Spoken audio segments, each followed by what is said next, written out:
Un conflicto olvidado por el mundo.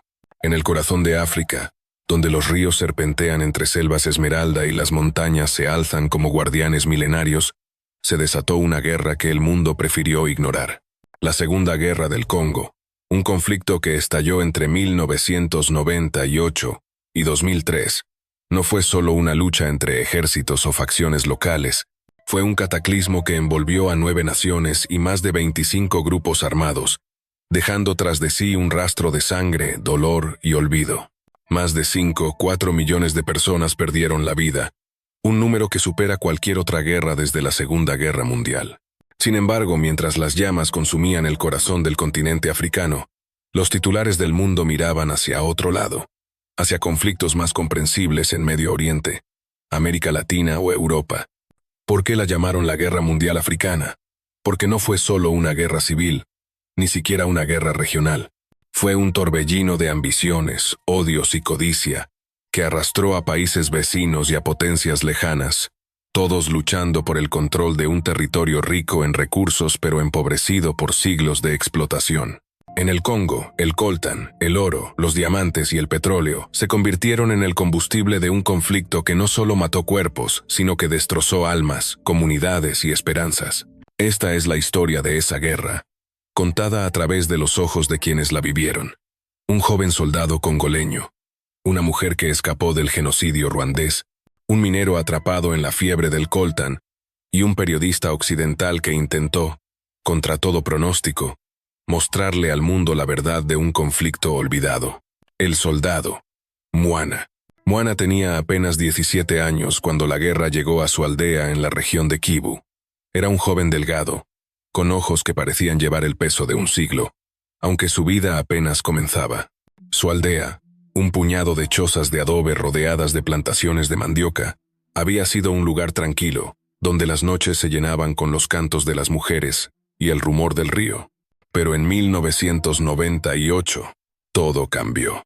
Los rebeldes, respaldados por soldados ruandeses, llegaron al amanecer, sus botas resonando en la tierra húmeda. Quemaron las casas, mataron a los ancianos y reclutaron a los jóvenes. Mwana, con un machete en una mano y un rifle viejo en la otra, fue arrastrado a un conflicto que no entendía. Por el Congo, por la libertad, gritaban los comandantes, pero Mwana no veía libertad en los ojos de los hombres que le ordenaban disparar. Veía miedo, codicia y una rabia que no tenía nombre. Pronto aprendió que no luchaba por su país, sino por sobrevivir un día más en un mundo donde las balas eran más comunes que el pan. La refugiada, Amina. Amina huyó de Ruanda en 1994, cuando el genocidio destrozó su mundo. Tenía 15 años entonces, y vio cómo su familia era masacrada por milicias Hutu. Con sangre en las manos y lágrimas en los ojos, cruzó la frontera hacia el Congo, buscando refugio en los campamentos de Goma. Pero el refugio se convirtió en una trampa. Los campamentos, llenos de refugiados Hutu, muchos de ellos antiguos genocidas, se transformaron en bases para nuevas guerras. Cuando estalló la Segunda Guerra del Congo, Amina se encontró atrapada en un nuevo infierno. En Goma, Amina trabajaba como costurera, remendando ropa para los soldados y los mineros que pasaban por la ciudad. Pero cada noche, al cerrar los ojos, veía las sombras de su pasado, los machetes brillando bajo la luna, los gritos de su madre, el silencio que siguió. En el Congo, la guerra no era solo un evento, era un estado permanente, una sombra que se cernía sobre cada vida. Amina, como millones de mujeres, aprendería pronto que la guerra no solo destruía hogares, sino también cuerpos y espíritus. El minero, Kofi. Kofi era un hombre de manos callosas y corazón endurecido. Había nacido en las tierras ricas en minerales de Katanga, donde el suelo escondía tesoros que atraían a hombres de todo el mundo. El coltan, ese mineral oscuro y valioso que alimentaba los teléfonos móviles y las computadoras del mundo, era su vida. Cada día, Kofi descendía a las minas, donde el aire era denso y la muerte acechaba en cada esquina. Pero no eran las rocas ni los derrumbes lo que temía. Eran los hombres armados que llegaban exigiendo su parte del botín. «Este mineral es nuestra maldición», solía decir Kofi mientras apilaba sacos de coltan bajo la mirada vigilante de los milicianos. Para él, La guerra no era solo un conflicto entre ejércitos, era una lucha por el control de la tierra misma, una tierra que sangraba oro, diamantes y coltan mientras sus hijos morían de hambre. El periodista. Daniel Moreau era un periodista francés que llegó al Congo en 1999, enviado por un periódico que apenas se interesaba por África. Había cubierto conflictos en los Balcanes y en Medio Oriente, pero nada lo preparó para lo que encontraría en el Congo. En Kinshasa, la capital, los edificios coloniales en ruinas contrastaban con los campamentos improvisados de desplazados. En el este, en Kivu e Ituri, la guerra era un caos indescriptible. Ejércitos regulares, milicias locales, mercenarios extranjeros y niños soldados se enfrentaban en una danza macabra. Daniel llevaba un cuaderno donde anotaba todo: los nombres de las aldeas destruidas, las historias de las mujeres violadas, los rostros de los niños que cargaban rifles más grandes que ellos. Pero cada vez que enviaba sus reportajes, recibía la misma respuesta: África es demasiado complicada. Nadie quiere leer sobre eso. Sin embargo, Daniel no podía rendirse. Había visto demasiado. Aldeas quemadas, cuerpos amontonados en fosas comunes, ojos vacíos de esperanza. Sabía que, si el mundo no escuchaba, el Congo seguiría ardiendo. El escenario de la guerra. La Segunda Guerra del Congo comenzó en agosto de 1998, apenas un año después de que Laurent Désiré Kabila tomara el poder tras derrocar al dictador Mobutu Sese Seko. Kabila, un hombre carismático pero errático, había prometido reconstruir un país devastado por décadas de corrupción y abandono. Sin embargo, pronto se enfrentó a sus antiguos aliados, Ruanda y Uganda, que lo habían ayudado a llegar al poder. Estos países, furiosos por la traición de Kabila, apoyaron a nuevos grupos rebeldes, como el Movimiento para la Liberación del Congo, MLC, y el Rally por la Democracia Congoleña, RCD, desatando una guerra que pronto se extendió como un incendio forestal. 9 naciones se vieron involucradas: el Congo, Ruanda, Uganda, Angola, Zimbabue, Namibia, Burundi, Sudán y la República Centroafricana. Cada una tenía sus propios intereses. Algunos buscaban proteger sus fronteras, otros querían controlar los recursos minerales del Congo, y otros simplemente aprovechaban el caos para expandir su influencia. Más de 25 grupos armados, desde milicias locales hasta ejércitos mercenarios, se unieron al conflicto, convirtiendo el este del Congo en un mosaico de violencia. En las provincias de Kivu, Ituri y Katanga, la guerra se libraba en selvas impenetrables, montañas escarpadas y minas polvorientas. Las aldeas eran arrasadas, las mujeres convertidas en botín de guerra, y los niños obligados a convertirse en soldados. Los recursos naturales, lejos de ser una bendición, se convirtieron en la chispa que alimentaba el fuego. El coltan, esencial para la tecnología moderna, era extraído por hombres como Kofi bajo la amenaza de fusiles. El oro y los diamantes financiaban ejércitos rebeldes, mientras el petróleo atraía a compañías extranjeras que operaban en las sombras. Un mundo que mira hacia otro lado. Mientras el Congo ardía, el mundo permanecía en silencio. Los grandes medios de comunicación, más interesados en conflictos que pudieran explicarse en titulares simples, apenas mencionaban la guerra. Para ellos, África era un continente lejano, demasiado complejo, con historias de tribalismo y violencia que no encajaban en los noticieros de la noche. Las Naciones Unidas enviaron cascos azules, pero su presencia era más simbólica que efectiva. Sin el respaldo de las potencias mundiales, los esfuerzos de paz se desvanecían en un mar de burocracia y desinterés.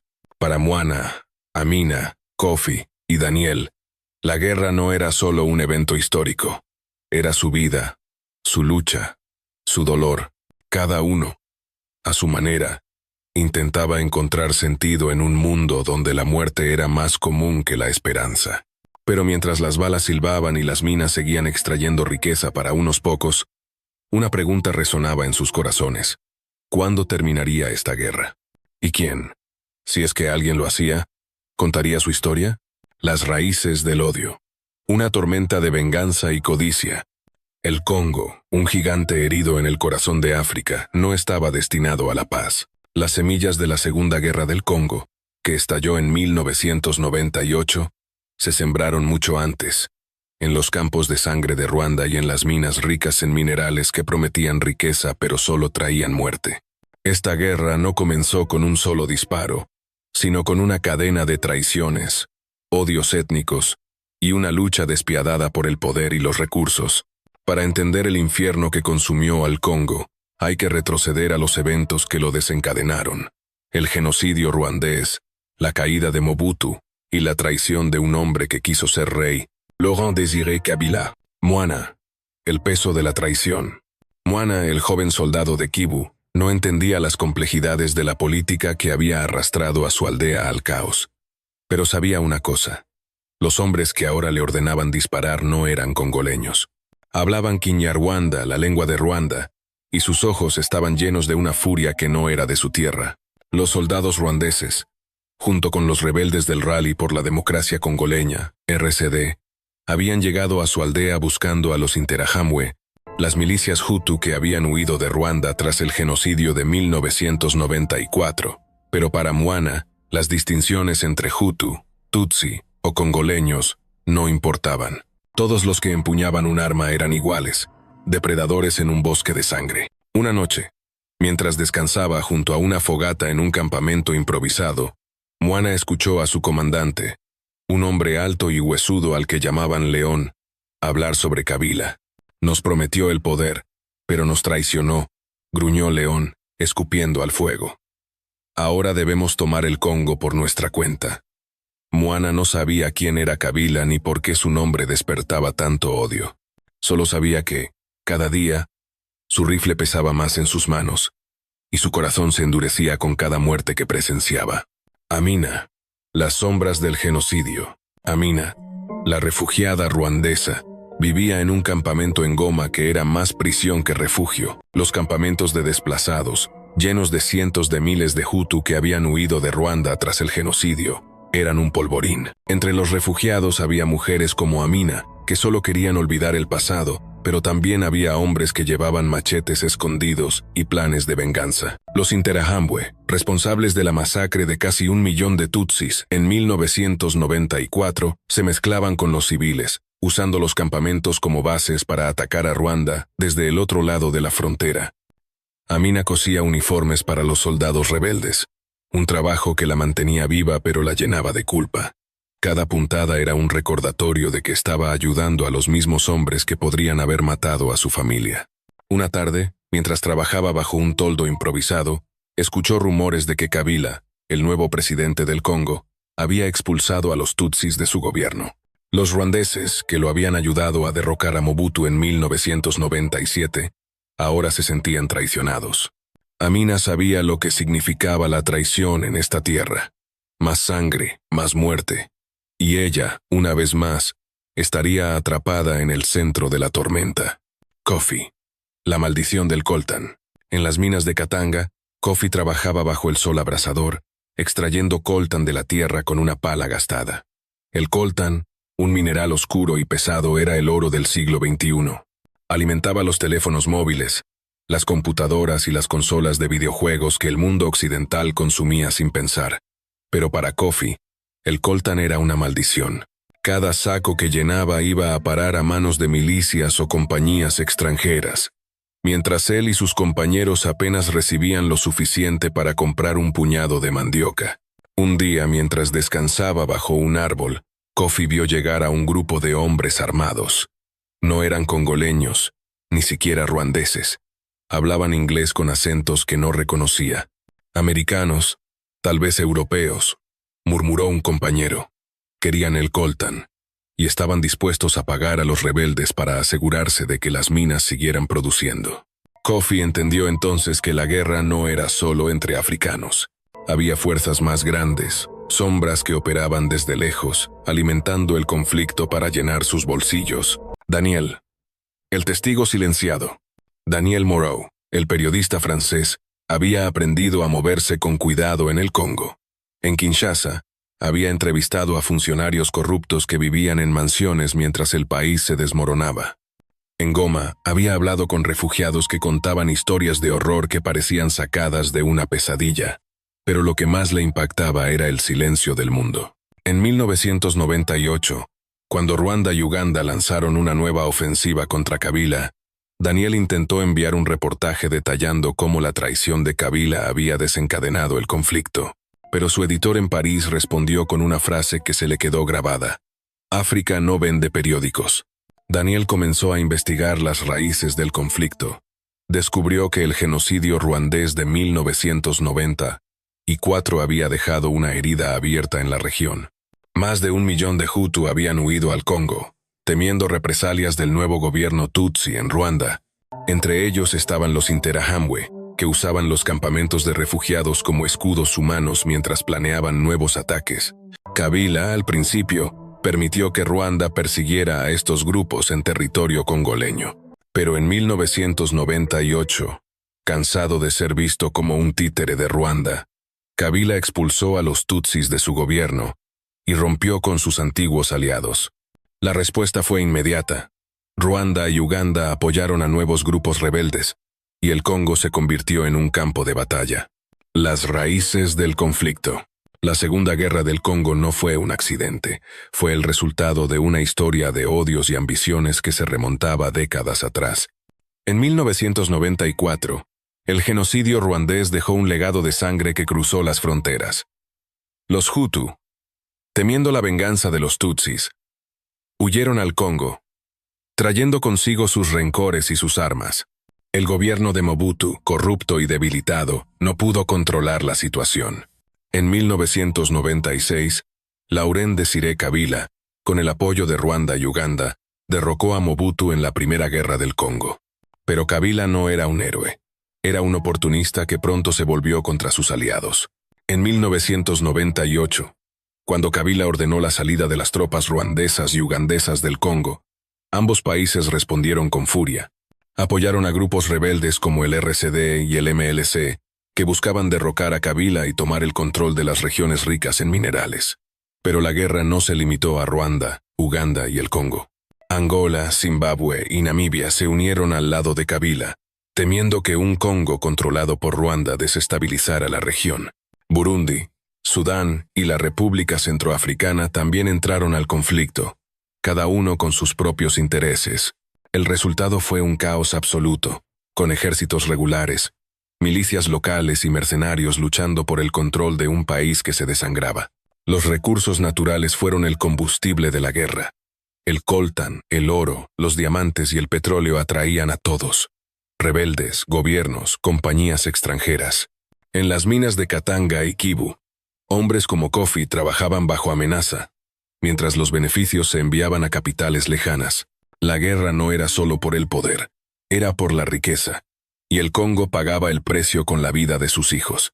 Un polvorín a punto de estallar. Para Moana, Amina, Kofi y Daniel, el Congo de 1998 era un lugar donde la esperanza era un lujo que pocos podían permitirse. Moana cargaba su rifle, preguntándose si alguna vez volvería a su aldea.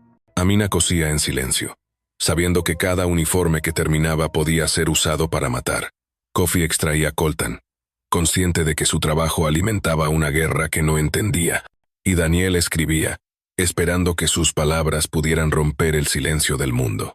Pero la guerra apenas comenzaba.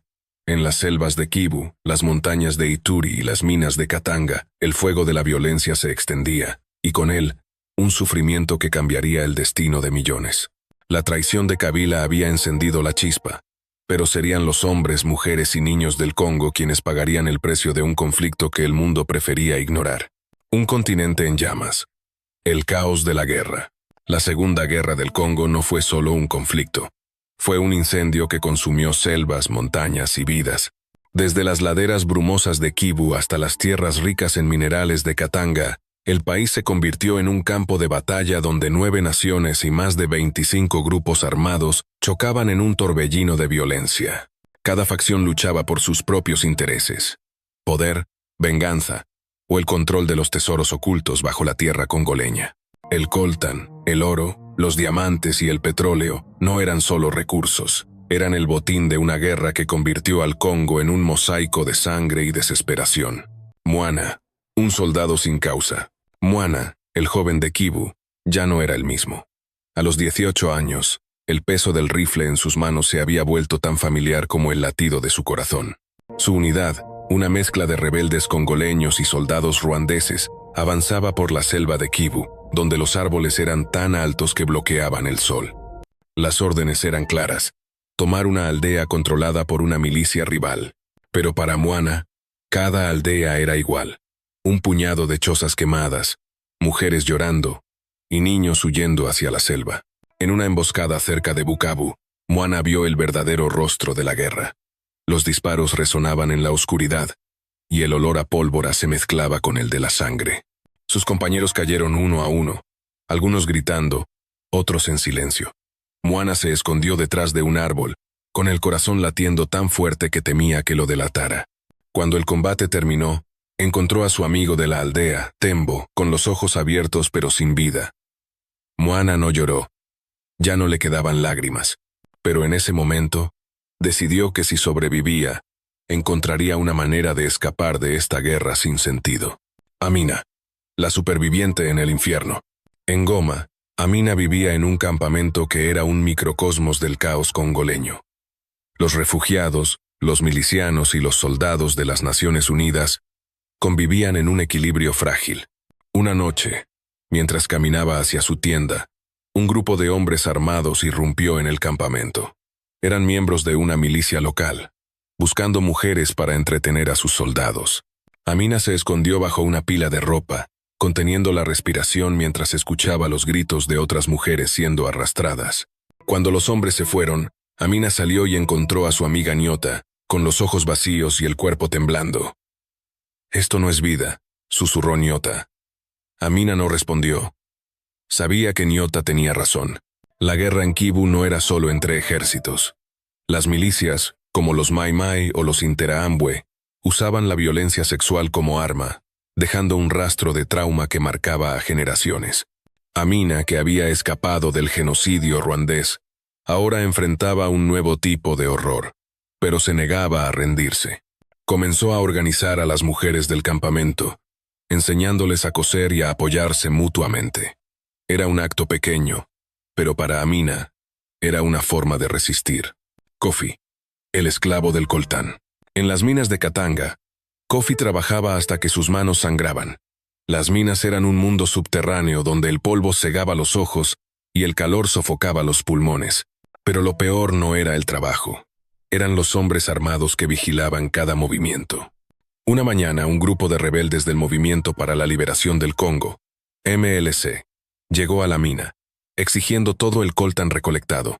Cuando el capataz protestó, le dispararon sin dudar. Kofi vio el cuerpo caer y supo que no había escapatoria. El coltán era la moneda de la guerra. Los rebeldes lo vendían a intermediarios que, a su vez, lo enviaban a mercados en Europa y Asia. Kofi había oído rumores de que su coltán terminaba en los teléfonos que usaban los ricos en tierras lejanas, pero para él, cada saco era una cadena más que lo ataba a la guerra. Una noche, mientras compartía un fuego con otros mineros, Kofi tomó una decisión. Encontraría una manera de sabotear la mina, aunque fuera lo último que hiciera. Daniel, el cronista del caos, Daniel Moreau, recorría el este del Congo con su cámara y su cuaderno, documentando un conflicto que parecía no tener fin. En Ituri, vio aldeas reducidas a cenizas, donde los cuerpos se amontonaban como leña. En Kivu, entrevistó a niños soldados, algunos tan jóvenes que apenas podían sostener un rifle.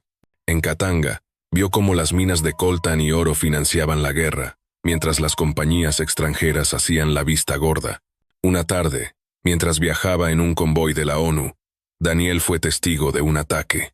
Los rebeldes del RCD emboscaron el convoy, y las balas volaron como avispas enfurecidas. Daniel se arrojó al suelo, cubriendo su cámara como si fuera más valiosa que su vida. Cuando el ataque terminó, encontró a un casco azul herido, un joven de Mali, que le suplicó que contara la verdad. «El mundo debe saber», dijo el soldado antes de cerrar los ojos para siempre. Daniel prometió que lo haría, aunque cada día sentía que sus palabras se perdían en el vacío. El mosaico de la guerra. La Segunda Guerra del Congo era un rompecabezas de violencia. 9 naciones estaban involucradas, cada una con sus propias razones. Ruanda y Uganda apoyaban a los rebeldes del RCD y el MLC, buscando controlar las fronteras y los recursos. Angola, Zimbabue y Namibia respaldaban a Kabila, temiendo que un Congo débil desestabilizara la región. Burundi, Sudán y la República Centroafricana se unieron al conflicto, algunas veces como aliados, otras como oportunistas. Pero más allá de los ejércitos regulares, había un ejército de sombras, más de 25 grupos armados, desde los Mai Mai que decían proteger a sus comunidades hasta los Interahamwe que buscaban venganza. Las batallas se libraban en las selvas de Kivu, donde los combatientes se movían como fantasmas entre los árboles. En Ituri, las masacres étnicas entre los Gema y los Lendu dejaron aldeas enteras convertidas en cementerios. En Katanga, las minas eran fortalezas disputadas por ejércitos y milicias. Cada región tenía su propia guerra, pero todas compartían un denominador común: el sufrimiento humano. Los recursos naturales, lejos de ser una bendición, eran el corazón del conflicto. El coltan, el oro, los diamantes y el petróleo financiaban las armas, los ejércitos y las ambiciones de hombres que veían al Congo como un botín. Un infierno sin fin. Para Moana, la guerra era un laberinto sin salida. Cada día se preguntaba si valía la pena seguir luchando. Amina, en su campamento, encontraba fuerza en las mujeres que la rodeaban, pero temía que la violencia nunca terminara. Kofi, en las minas, soñaba con un acto de rebeldía que pudiera cambiar algo, aunque fuera pequeño.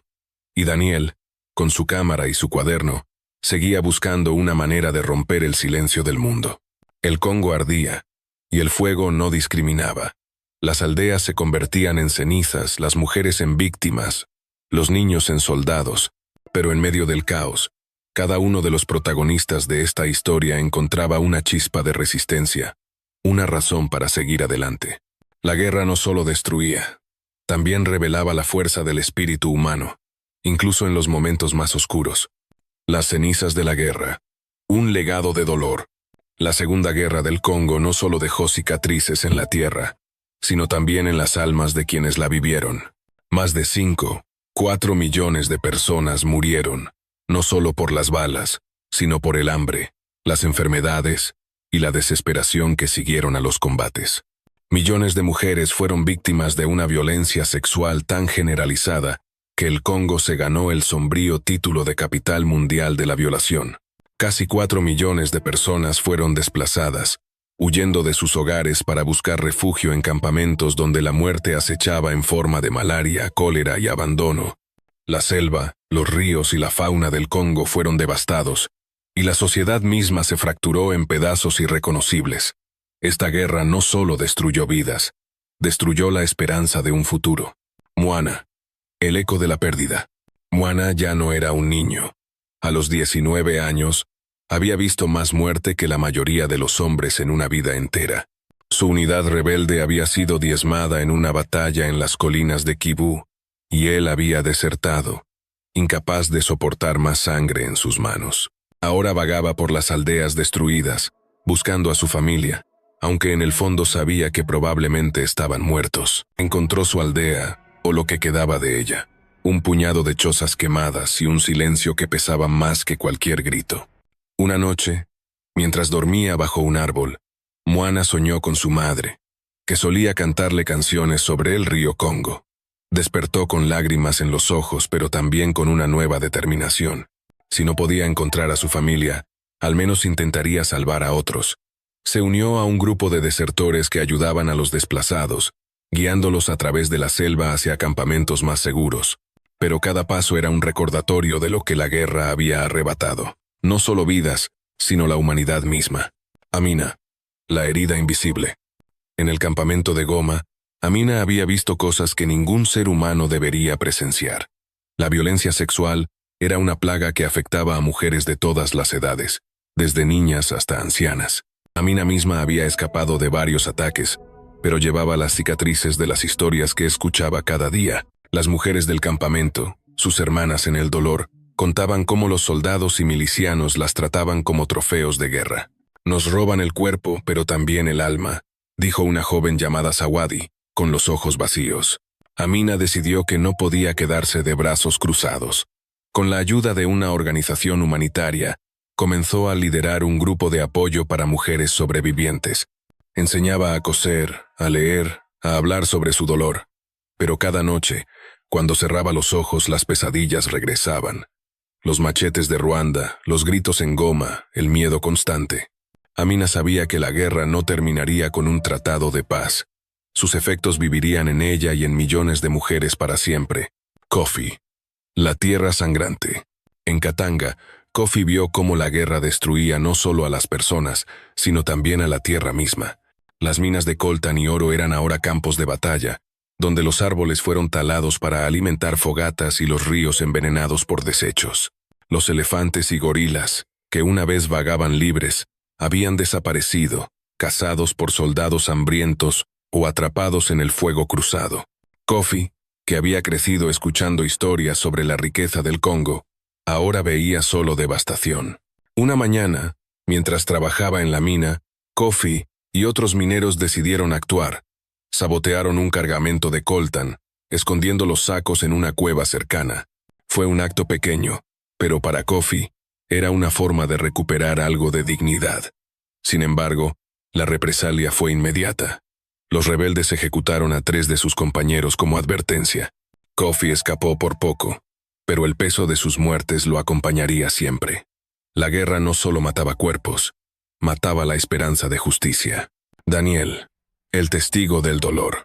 Daniel Moreau había recorrido el Congo durante años, pero lo que vio en 2002 lo marcó para siempre. En Ituri, fue testigo de una masacre donde una milicia atacó una aldea, dejando cientos de cuerpos esparcidos como hojas secas. Entre los escombros, encontró a una niña, no mayor de 10 años, abrazando el cuerpo de su madre. Daniel tomó una foto, sabiendo que probablemente nunca sería publicada. Sus reportajes, llenos de detalles desgarradores, seguían siendo ignorados por un mundo que prefería mirar hacia otro lado. En Kinshasa, Daniel visitó hospitales improvisados donde los pacientes morían de enfermedades que podrían haberse prevenido.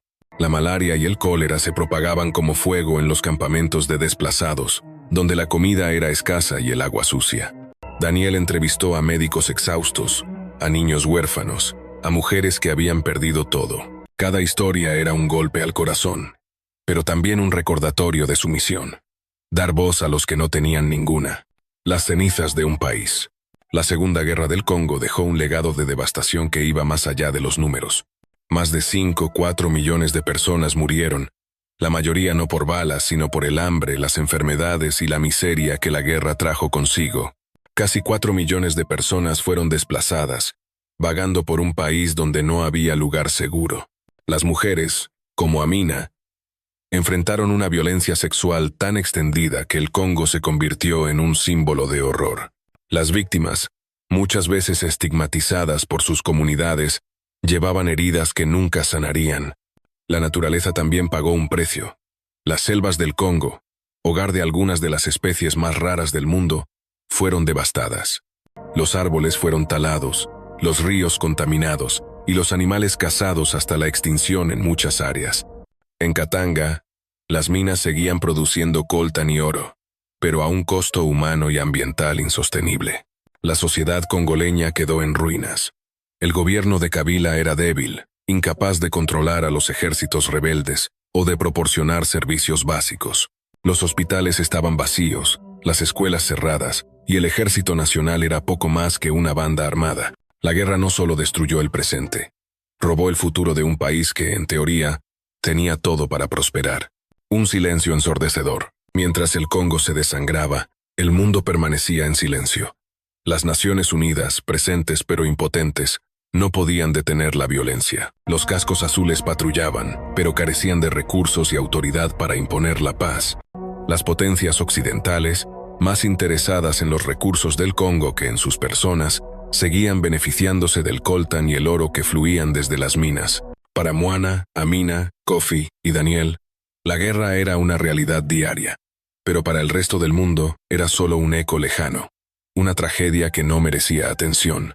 Sin embargo, en medio de la desesperación, había chispas de resistencia. Moana ayudaba a los desplazados, Amina empoderaba a las mujeres, Kofi desafiaba a los opresores, y Daniel seguía escribiendo. Cada uno, a su manera, se negaba a dejar que la guerra los definiera. Pero la pregunta seguía en el aire. ¿Cuándo terminaría este sufrimiento?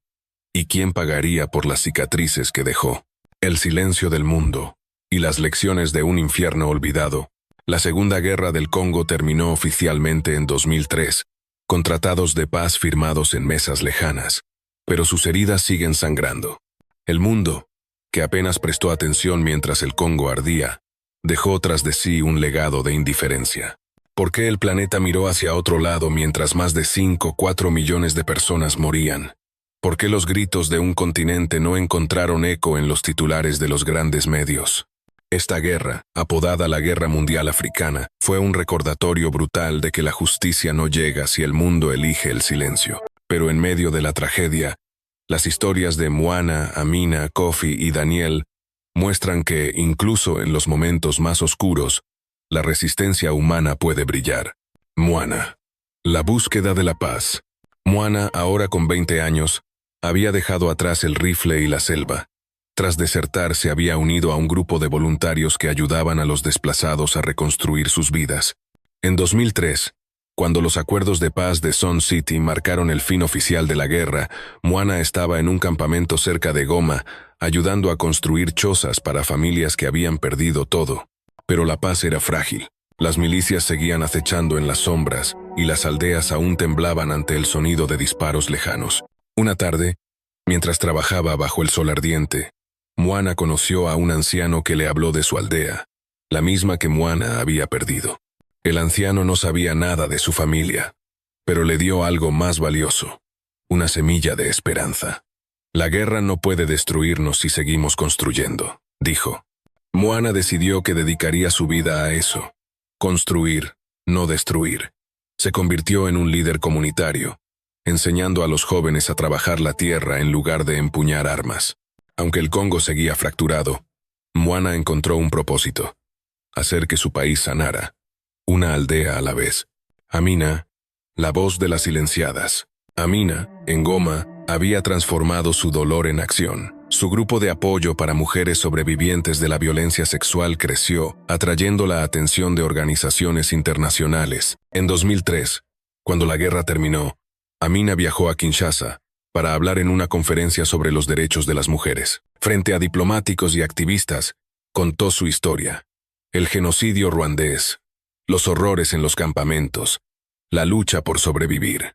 Su voz temblaba, pero no se quebró. No queremos lástima, dijo. Queremos justicia. Amina sabía que la paz firmada en los tratados no llegaba a las mujeres del Congo. Las sobrevivientes seguían siendo estigmatizadas y los perpetradores, en su mayoría, quedaban impunes. Pero ella no se rindió. Con el tiempo, su grupo se convirtió en una red que ayudaba a mujeres a recuperar su dignidad a través de la educación y el trabajo.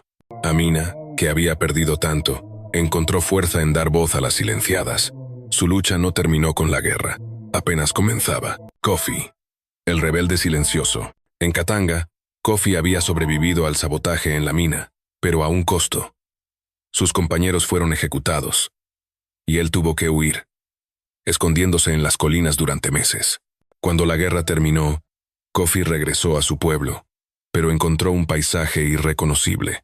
Las minas seguían activas, pero ahora bajo el control de nuevas élites que reemplazaban a los señores de la guerra.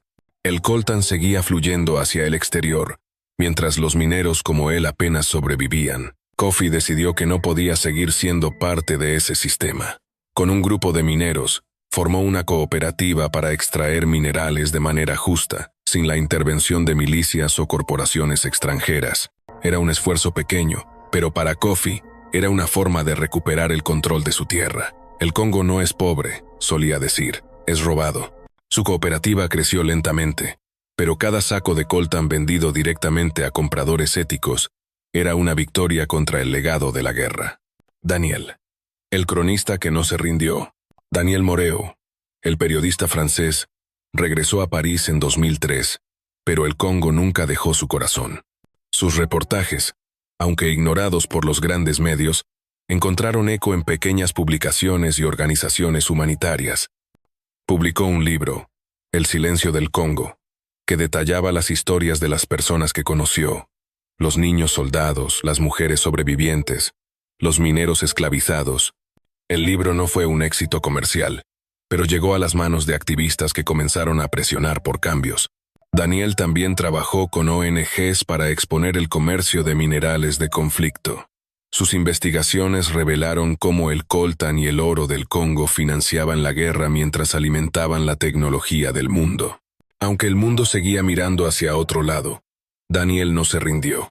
Viajó de regreso al Congo varias veces, documentando los esfuerzos de personas como Moana, Amina y Kofi. El silencio es el verdadero enemigo, escribió en su cuaderno, y él se negaba a ser parte de él. El silencio del mundo. ¿Por qué el mundo ignoró la Segunda Guerra del Congo? La respuesta es tan compleja como el conflicto mismo. Los grandes medios de comunicación, centrados en conflictos más vendibles como los de Medio Oriente o los Balcanes, encontraron la historia del Congo demasiado complicada.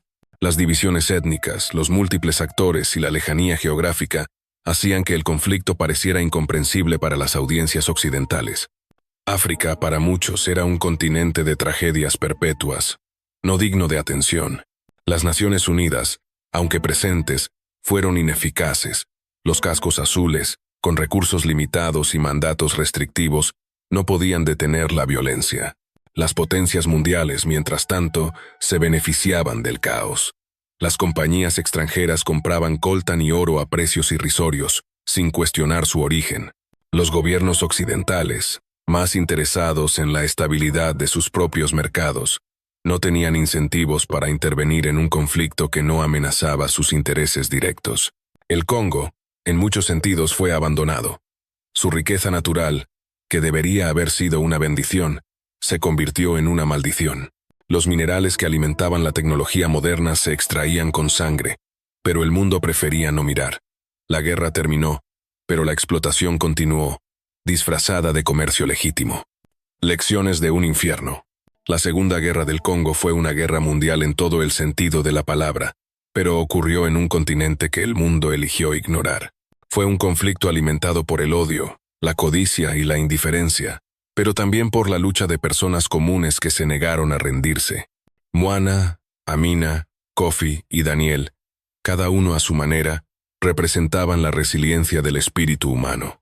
Sus historias, aunque marcadas por el dolor, también eran un testimonio de esperanza. La guerra enseñó una lección amarga.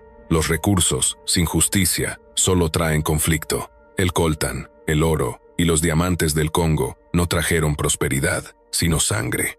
Y mientras el mundo siga eligiendo el silencio ante las injusticias, no habrá paz verdadera. La historia del Congo es un recordatorio de que la indiferencia es tan mortal como las armas, y que la justicia requiere acción, no solo palabras. En el corazón de África, el Congo sigue buscando su camino hacia la sanación. Las cicatrices de la guerra permanecen, pero también lo hacen las voces de quienes luchan por un futuro mejor. Moana construye aldeas, Amina empodera a mujeres, Kofi reclama su tierra, y Daniel escribe para que el mundo no olvide. Juntos, son un faro en la oscuridad, una prueba de que, incluso en un mundo en llamas, la esperanza puede sobrevivir.